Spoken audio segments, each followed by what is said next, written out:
The tea was still warm in my hands when I noticed the strange residue at the bottom of the cup. A faint, powdery film that shouldn't have been there. My daughter's voice echoed in my mind, the same words she'd spoken in my dream 3 nights in a row. "Mom, don't drink the tea. Please, Mom.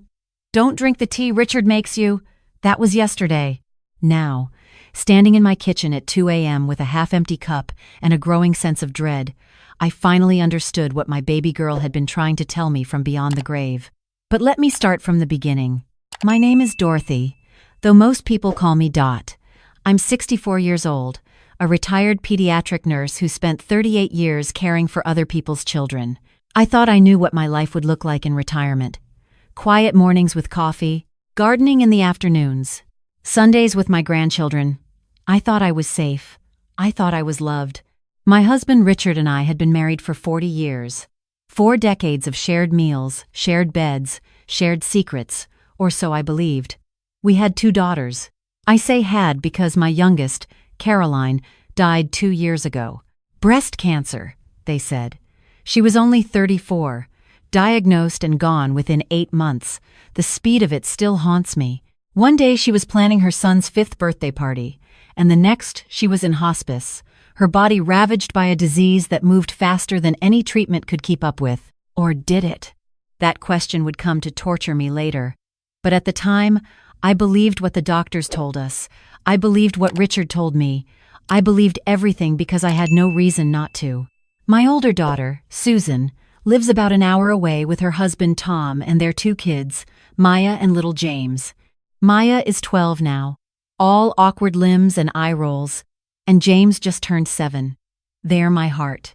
After Caroline died, those children became my reason to get out of bed each morning. Caroline's husband, Vincent, took her death hard. We all did, but Vincent seemed to fall apart completely. He'd been a successful real estate developer, but after Caroline passed, he couldn't focus. He made bad investments. He started drinking. And then, about a year after the funeral, he showed up at our house asking for help. Richard handled it. That's what he always said. "Don't worry, Dot, I'll handle it." He set up some kind of financial arrangement with Vincent, helped him with his business troubles. Vincent started coming around more often, having long meetings with Richard in his study. I thought it was sweet, actually. My husband taking care of our late daughter's husband, keeping him in the family. I was such a fool. The dream started 6 weeks ago, right after my annual checkup. The doctor had found some irregularities in my blood work. "Nothing serious," he said, but he wanted to monitor it. Richard had been so attentive after that appointment, so caring. He started making me special herbal tea every evening. "For your health," he said. I read that these herbs help with blood pressure and circulation. I drank it every night. It tasted slightly bitter, but I added honey and didn't think twice about it. My husband was taking care of me. That's what husbands do. The first dream came on a Thursday night. I was in Caroline's old bedroom, the one she'd had as a teenager, with the purple walls and the posters of boy bands she'd loved. She was sitting on the bed, maybe 16 years old, brushing her hair. She looked up at me and smiled, but her eyes were sad. "Be careful, Mom," she said. "Things aren't what they seem." I woke up crying, my pillow soaked with tears. Grief dreams, I told myself. Perfectly normal. I'd read about them in one of those books the hospice counselor had recommended. The mind's way of processing loss. The second dream came 4 days later. Caroline was older this time, maybe in her late 20s, sitting at my kitchen table. The same kitchen where I now stood holding a cup of poison tea, though I didn't know that yet. She was wearing the blue dress she'd worn to Susan's wedding, and her expression was urgent. "Mom, listen to me. The tea. Don't drink the tea Richard makes you. Do you understand? Don't drink it." I woke up, confused and shaken. Richard was already up, puttering around in the kitchen. I could smell coffee brewing and hear him humming some old Frank Sinatra song. When I came downstairs, he handed me a cup of tea with a warm smile. "Made your morning tea, sweetheart. Drink up while it's hot." I hesitated. Just for a moment. Then I told myself I was being ridiculous and took a long sip. But that night, I poured the evening tea down the sink when Richard wasn't looking, just in case, just to see.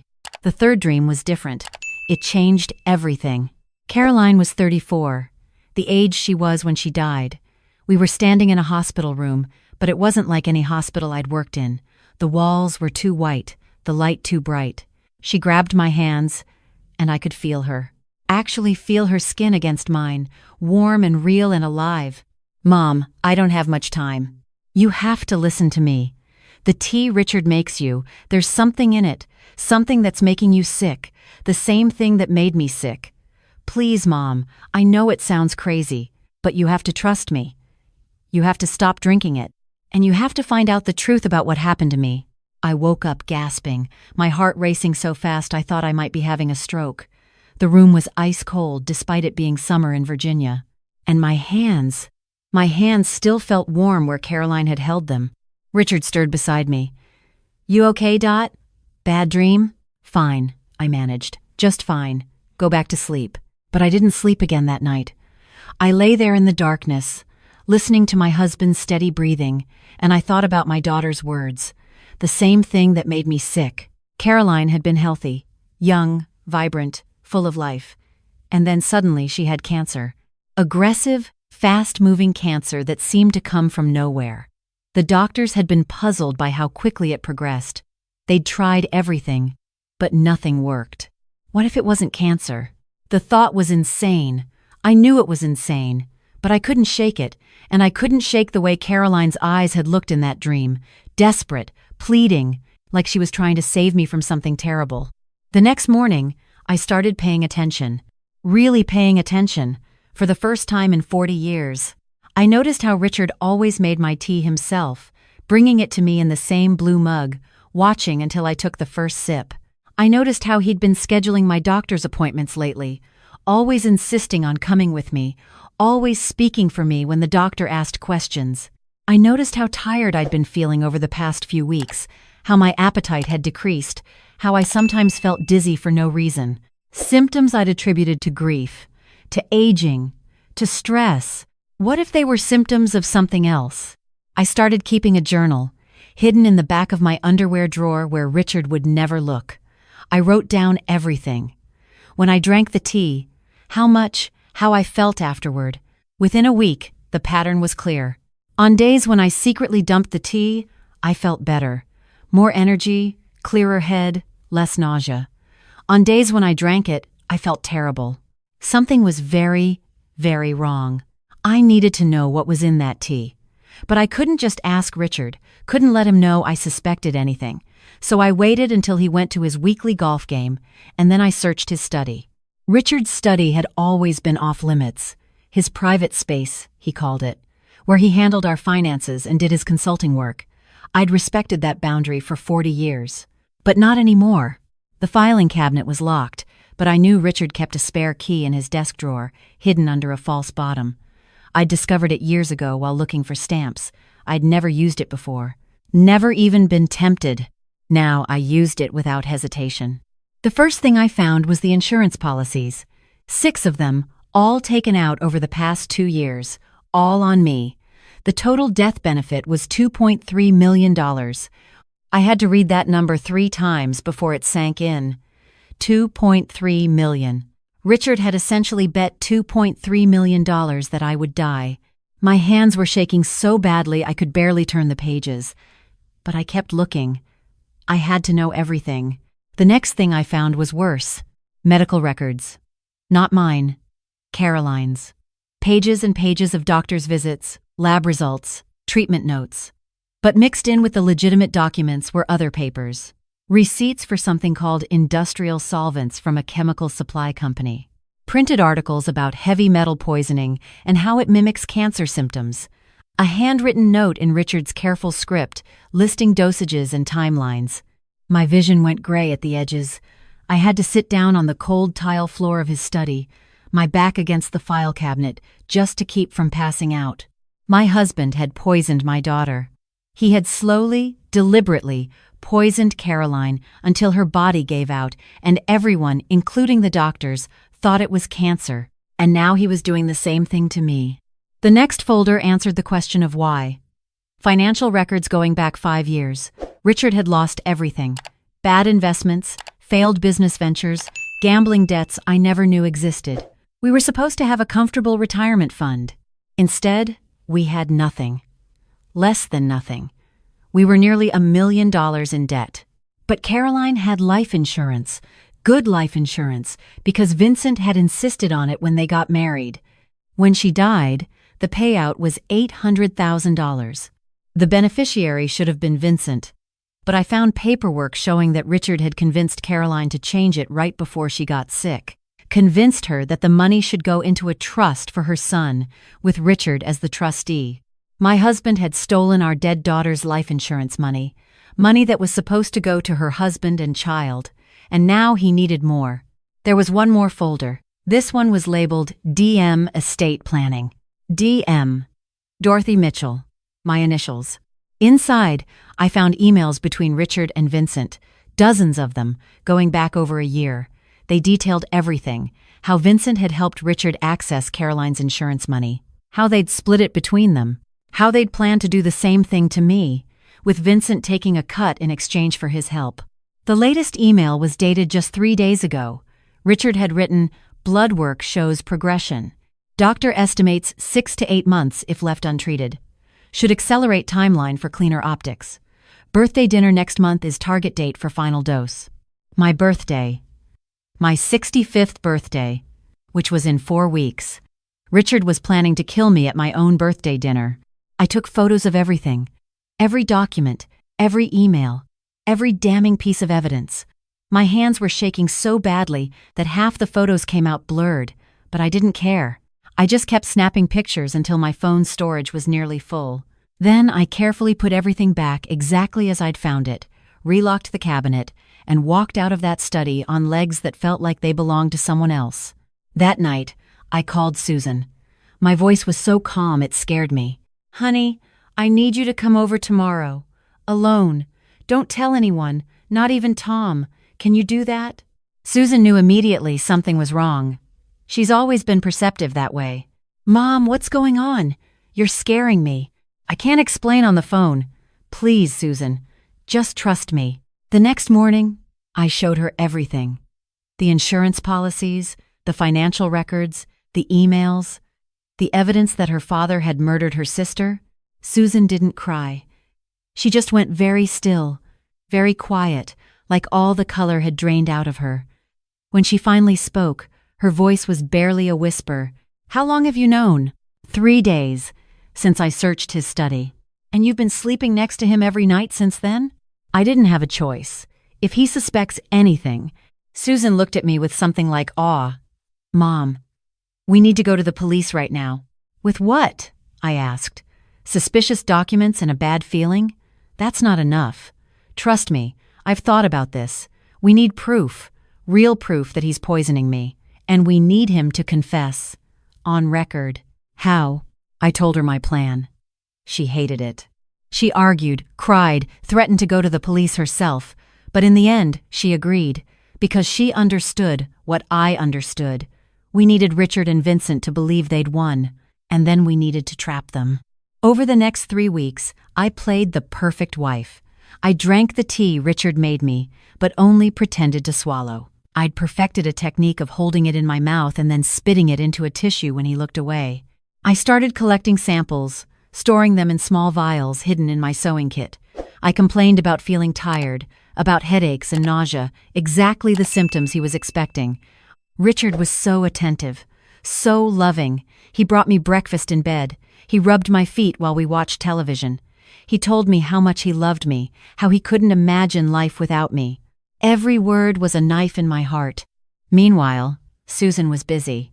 She took my samples to a private lab, paying cash, giving a fake name. The results came back in 2 weeks. The tea contained arsenic, not enough to kill immediately, but enough to cause gradual organ failure over several months. Enough to make it look like natural causes or late-stage cancer.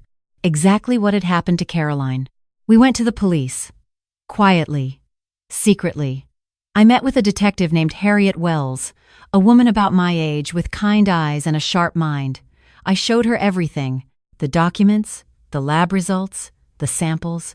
She listened without interrupting, and when I finished, she leaned back in her chair and let out a long breath. "Mrs. Mitchell, What you're describing is premeditated murder. Your daughter's death will need to be reinvestigated. But for your case, we need more than physical evidence. We need a confession. I can get one, I said. At my birthday dinner. He's planning something special. I'll make sure he admits to it. Detective Wells looked at me for a long moment. You understand you'd be putting yourself at risk? If he realizes, if something goes wrong. Detective, my husband has already killed one of my daughters, and he's trying to kill me. I've been at risk for years without knowing it. At least now I can do something about it. We spent the next week planning. The police would be outside my house during the dinner, listening to everything through a wire I'd be wearing. Susan would be there with the kids, playing the role of loving daughter, but ready to act if things went wrong. All I had to do was get Richard to confess. The morning of my birthday, I woke up to Richard kissing my forehead. "Happy birthday, sweetheart," he murmured. "I've got a special day planned for us." "That sounds wonderful," I said, and I meant it, just not for the reasons he thought. The day passed in a blur of preparations. Richard insisted I rest while he took care of everything. Susan arrived at 5 with Maya and James, and I hugged my grandchildren so tight they complained. They didn't know what was happening. They thought it was just Grandma's birthday, just another family gathering. I wanted to protect that innocence for as long as possible.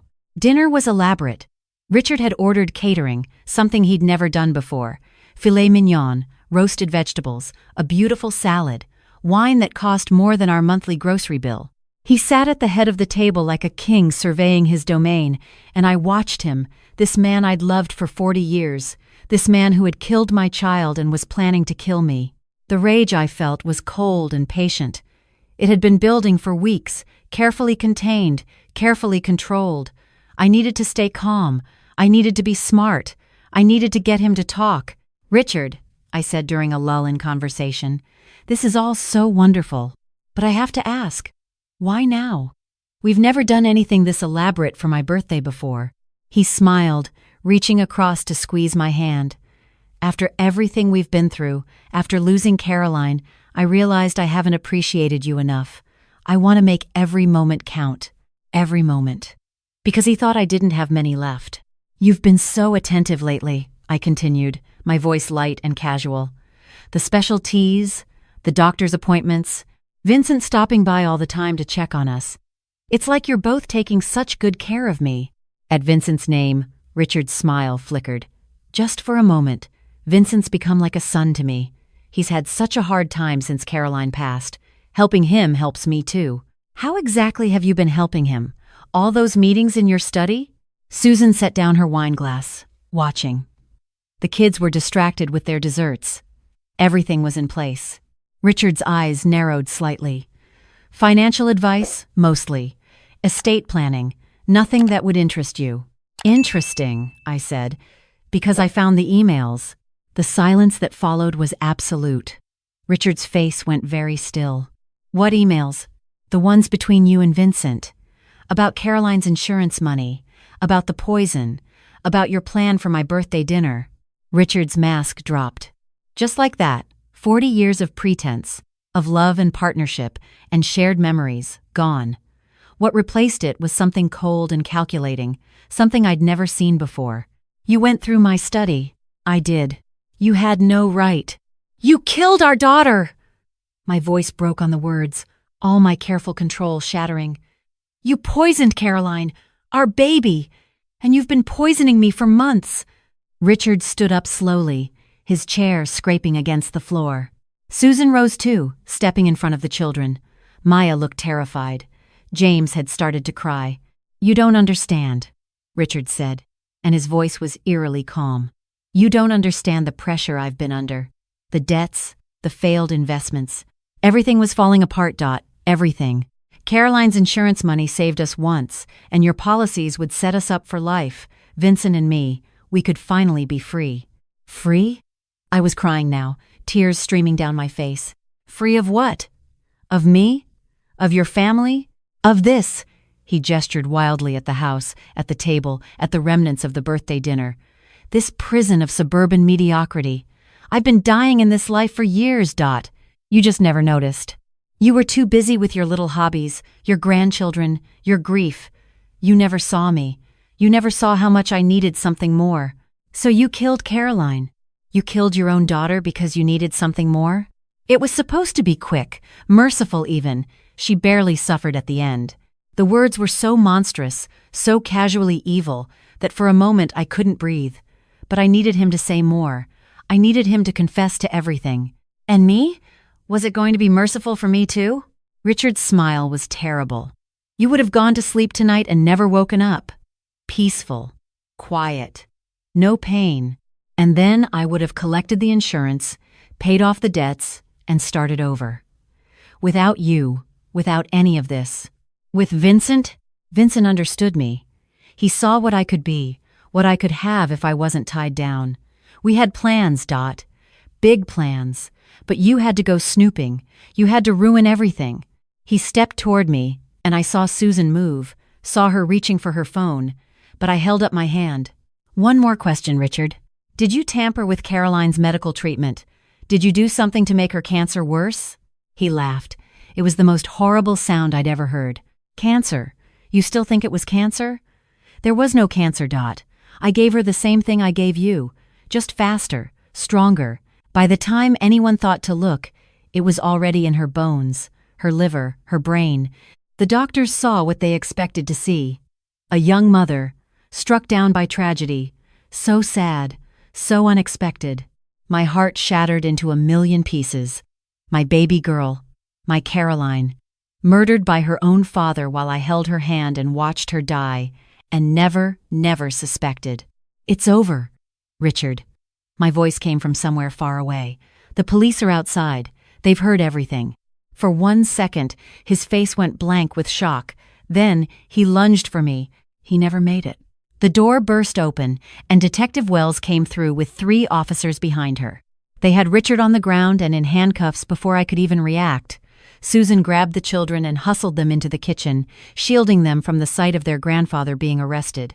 Richard Mitchell, you're under arrest for the murder of Caroline Mitchell Brooks and the attempted murder of Dorothy Mitchell.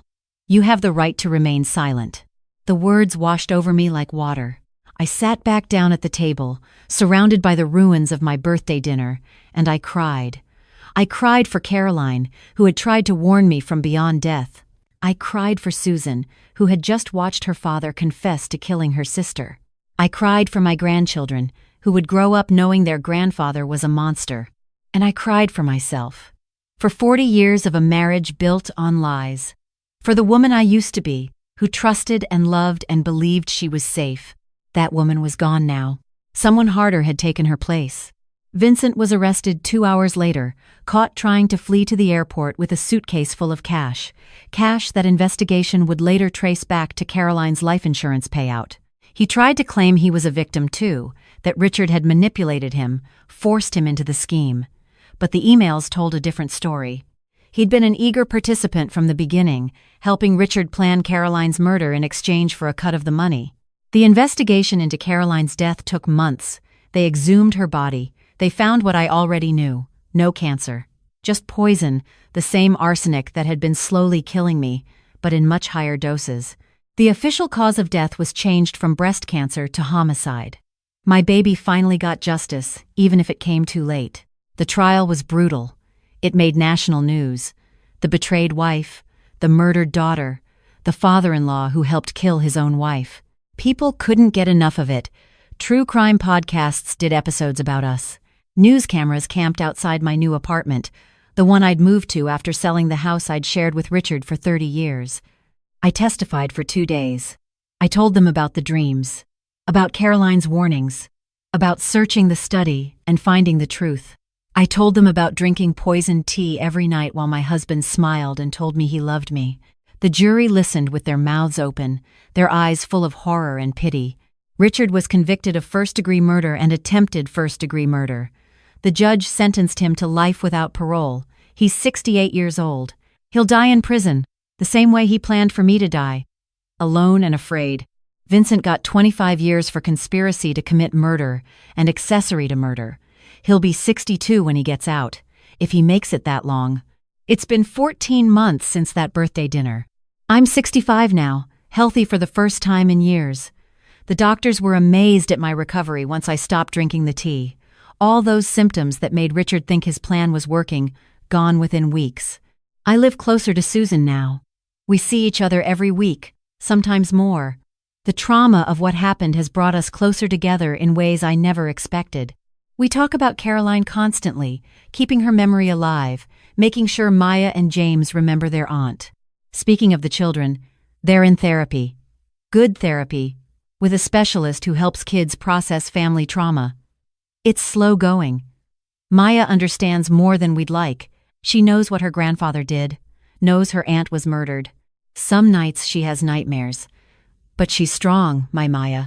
Strong like her mother, like her grandmother. She's going to be okay. James is too young to fully understand. We've told him that Grandpa did something very bad and had to go away. He asks about him sometimes, and it breaks my heart. But it's better this way. Better than growing up with a murderer as a role model. Caroline's son, my other grandchild, Ethan, is 8 now. After Vincent's arrest, Susan and I petitioned for custody. We won. He lives with Susan's family now, part of the chaos and love of their household. He calls me Grandma Dot and Susan Aunt Susu, and sometimes when he laughs, I can see Caroline in him so clearly that it takes my breath away. Sometimes, on quiet nights, I dream of Caroline. Not the urgent warning dreams that saved my life, but peaceful ones. We're sitting in a garden, or walking on a beach, and she's smiling. Not worried anymore, not afraid, just present, and happy, and at peace. I like to think it means she knows. She knows I heard her. She knows I listened. She knows I got justice for her, even when it meant destroying everything I thought I knew about my life. Every birthday now, I make a cup of tea. Good tea, from a box I buy myself, nothing added but honey and a little lemon. I sit in my sunny kitchen and I raise the cup toward the window, toward wherever Caroline is. Thank you, baby girl, I say. Thank you for saving my life. Then I drink, and I taste only sweetness. That's my story. The story of how my dead daughter warned me from beyond the grave, how I uncovered 40 years of lies, how I took down the man who murdered her and tried to murder me. It's not a happy story, but it's a true one. And if it teaches you anything, I hope it's this. Trust your instincts. Trust those whispers in your mind that say something isn't right, even when everyone around you is smiling and telling you everything is fine. Trust the dreams that wake you up at 2 a.m. with your heart pounding and your hands shaking. Because sometimes, the people who love us find ways to reach us even after death. Sometimes, the impossible is real. And sometimes, the only thing standing between you and tragedy is your willingness to believe what your heart already knows. My daughter saved me. But in the end, I saved myself too. I investigated. I gathered evidence. I wore the wire. I sat across from my husband and watched him confess to murdering our child. Richard wanted me to go quietly, peacefully, like falling asleep. Instead, I stayed awake. I stayed vigilant. I stayed alive. And every year, on my birthday, I light a candle for Caroline. Just one, small and bright. I watch the flame flicker and I remember my beautiful girl who loved me enough to cross whatever barrier separates the living from the dead, just to tell me one simple thing. Don't drink the tea. I didn't. And because I listened, because I trusted that impossible warning, I'm here to tell this story. So listen to your dreams. Trust your dead. And if someone you love, someone you've lost, tells you that something is wrong, believe them. It might just save your life.